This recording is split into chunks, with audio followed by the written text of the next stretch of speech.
We are all locked up in our homes and prevented from exercising our basic freedoms as a result of China's coronavirus. There is no doubt that the root of our suffering and loss of freedom is China and its Communist Party. Yet governments and leaders across the world fail to hold China accountable.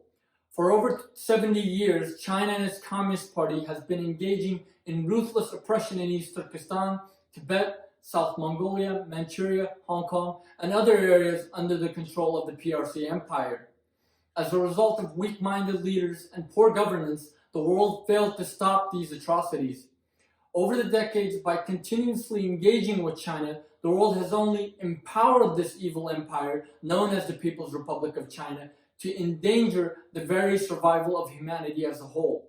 Since December 2019, China's coronavirus has infected nearly 2 million people across the world and took the lives of over 125,000 people, while inflicting the rest of humanity with deep anxiety and great financial loss.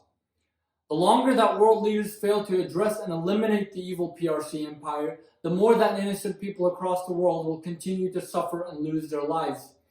Thus, we, the people of the world, must fulfill our duty towards humanity by pressuring our governments and leaders across the world to cut all ties with the evil PRC empire. We must call on leaders across the world to hold China accountable for its crimes against humanity and make China pay for our enormous losses. We must do everything in our power to boycott China and stop feeding the evil empire that seeks to destroy us. I call on everyone across the world to share this message and join me in calling on world leaders to put an end to the tyranny of China and its Communist Party.